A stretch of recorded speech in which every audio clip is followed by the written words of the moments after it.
Bonjour à tous, en ce moment on se retrouve avec Timothée pour parler eschatologie. Bonjour Timothée. Bonjour Benjamin, et on n'a qu'effleuré l'introduction pour le moment. Exactement, on rappelle qu'eschatologie c'est tous les textes de la Bible qui parlent de la fin des temps. On s'était un petit peu arrêté la semaine dernière sur le fait que la Bible nous dit attention à, à ne pas conclure à des théories fumeuses. On voulait reprendre le fil de cette pensée avec un texte de la Bible. Oui, j'ai un texte que j'aime bien parce que la semaine dernière on a beaucoup parlé aussi de comment on est censé interpréter pour ne pas dire trop de bêtises. Et il y a un texte que j'aime bien que je vais vous citer dans 2 Thessaloniciens dans le Nouveau Testament qui dit « En ce qui concerne l'avènement de notre Seigneur Jésus-Christ et notre réunion avec lui », donc en ce qui concerne le retour de Jésus, la fin du monde. « Nous vous prions, frères et sœurs, de ne pas vous laisser facilement ébranler dans votre bon sens et de ne pas vous laisser troubler, soit par quelques inspirations, soit par quelques paroles ou par quelques lettres qu'on dirait venir de nous, comme si le jour du Seigneur était déjà là. » Donc très intéressant, ne nous laissons pas avoir, faut qu'on arrête de nous faire croire, oui, ça c'est la fin du monde, ça ne l'est pas, ça c'est... Finalement, on va avoir plusieurs indicateurs, mais il faut faire très attention à ce qu'on affirme ou ce qu'on n'affirme pas. Ça, c'est la fin du monde, ça, ce n'est pas la fin du monde. Et il ne faut pas se laisser troubler dans notre bon sens. Finalement, on verra que les choses sont plutôt simples et pas si compliquées que ça. Et ce qui est intéressant, c'est que la Bible nous dit de traiter ce sujet de cette manière-là. C'est ça. C'est-à-dire, ne vous laissez pas ébranler par tout ce que vous entendez. C'est un avertissement que la Bible nous donne déjà. C'est intéressant. Merci Timothée. J'aime bien ce verset. Petite dédicace à Pascal Denot, si jamais tu nous écoutes, qui le prend dans son introduction lorsqu'il parle d'eschatologie. C'est génial. Et je vous propose comme sujet du jour, j'espère qu'on aura fini dans les temps impartis aujourd'hui, à parler d'un des événements de l'Apocalypse. Je vous rappelle qu'il y a plein de petits trucs ensemble. On va faire du Lego. On va essayer de les recoller ensemble et d'avoir un beau truc fait bien correctement en Lego au final. Bien tout articuler ensemble. Ce sera notre objectif, articuler les choses ensemble. Alors déjà, attention, on va vulgariser, on va simplifier, donc on va pas détailler tous les arguments, faire une liste exhaustive de 50 arguments sur un sujet, et on va essayer finalement de résumer un petit peu ce qui se passe. Et là, le sujet du jour, roulement de tambour, la grande tribulation. Est-ce que toi, ça te parle comme mot, la grande tribulation ? C'est-à-dire, tu fais référence à quel texte, que dit ce texte de la Bible sur la grande tribulation ? Eh bien, lorsqu'on parle dans le Nouveau Testament, on voit que avant le retour de Jésus, avant la fin du monde, il y a une période brève de terribles choses, de terribles jugements, de choses terribles qui précéderont vraiment le retour de Jésus. Et on peut lire ce que Jésus dit en Matthieu chapitre 24, lorsqu'il parle avec ses disciples, en Luc chapitre 21, quand il parle de la fin de toute chose, c'est la discussion qu'il a avec les disciples, il leur parle de finalement beaucoup de choses horribles et difficiles. C'est ce qu'on voit dans les films. Quand on regarde un film comme 2012, c'est la fin du monde, hop, il y a des catastrophes partout. Oui. Ou alors quand les gens disaient c'est la fin du monde, c'est une manière de dire c'est une grosse catastrophe qui nous tombe sur la tête. Donc la grande tribulation, il faudrait peut-être pour traduire un peu la grande épreuve. C'est bien dit, oui. Enfin, je veux dire, je pense que quand tu as des soucis dans la semaine, tu dis pas j'ai eu des tribulations cette semaine. C'est vrai qu'il y a des mots, ils ne viennent pas de nous, ils n'ont pas été inventés par nous, qui sont utilisés, qui sont pas très clairs. On est d'accord là-dessus. Même si c'est bon de les utiliser parce que ça enrichit la langue française. Je suis d'accord. Je suis un peu... mais c'est pour... on peut remettre moderniser du contexte, quand même, mais... Voilà.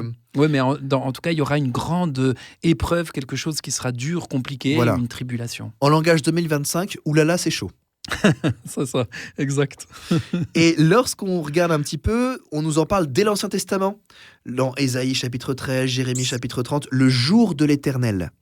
Alors je suis désolé, je vais citer beaucoup de références bibliques de la Bible. Si on les a pas en parallèle, c'est pas forcément très grave, mais c'est juste pour justifier un peu ce que je dis, que je parle pas dans le vent. Et finalement, quand on regarde cette époque, cette période où il y a beaucoup de choses difficiles qui arrivent, qu'est-ce qui se passe ? On nous parle de guerre, Apocalypse 6, de famine, de maladie. On nous parle d'une montée, alors ça c'est très intéressant, de l'apostasie, c'est-à-dire du rejet de Dieu.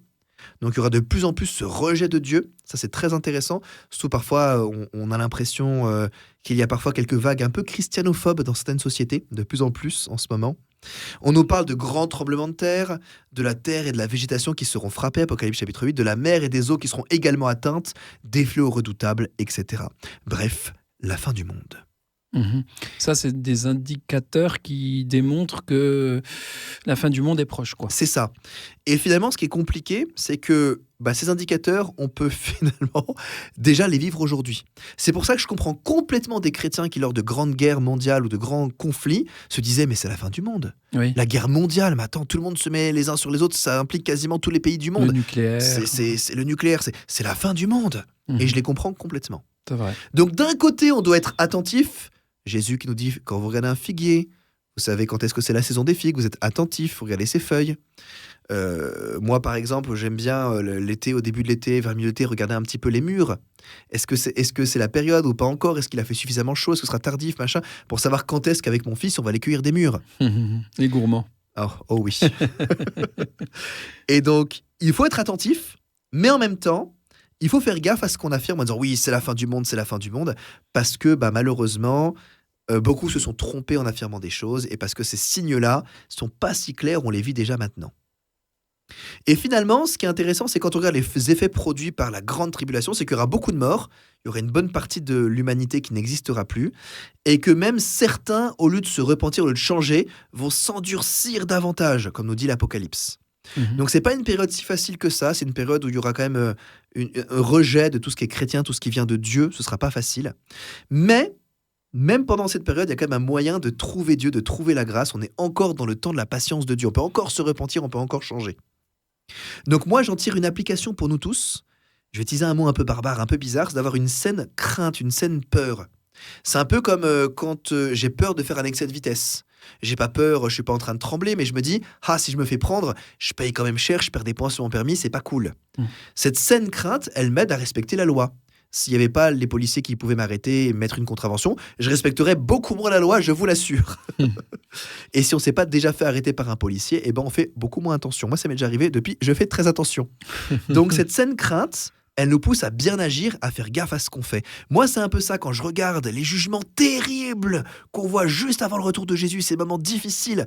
Je me dis, oh là là, il faut que je fasse attention à comment je vis devant Dieu. Parce que si je suis pas un petit peu accroché à Dieu, la première difficulté, j'aurai envie de déprimer, de tout lâcher.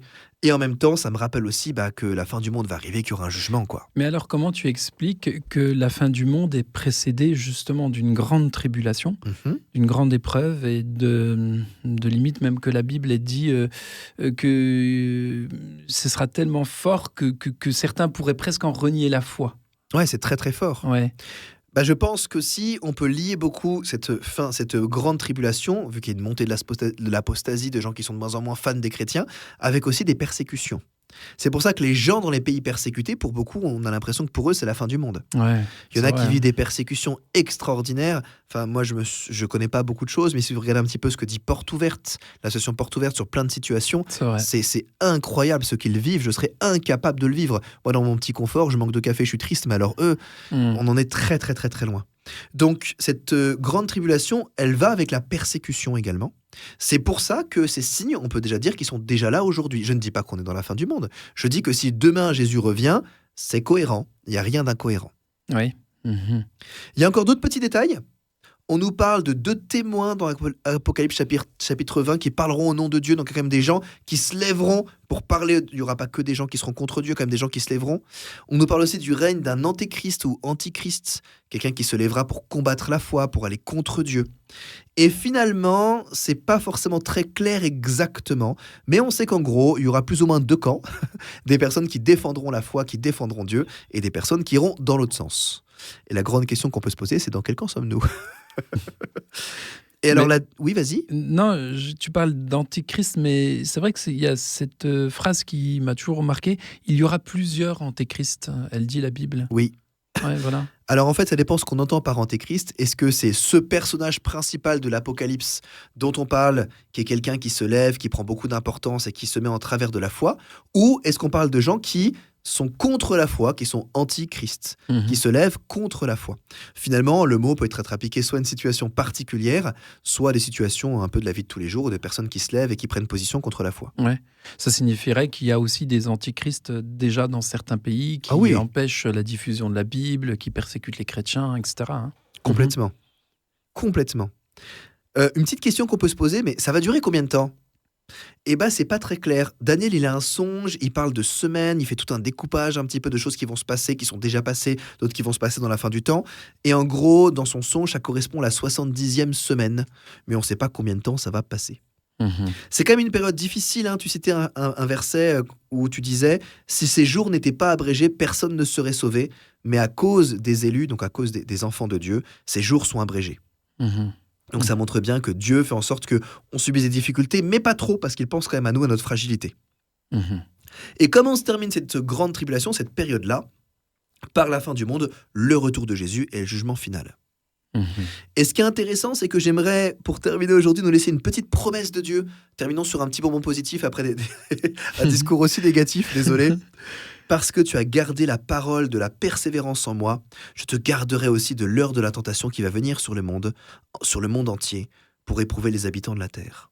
Donc si nous, on garde la parole de Dieu, c'est-à-dire que si nous, on est fidèle à Dieu, qu'on l'aime, qu'on va apprendre à le connaître, on sait aussi que Dieu nous fait cette promesse de nous garder, qu'il fait attention à notre fragilité et qu'il va essayer de faire en sorte qu'on ne soit pas tenté au-delà de nos forces. Mhm.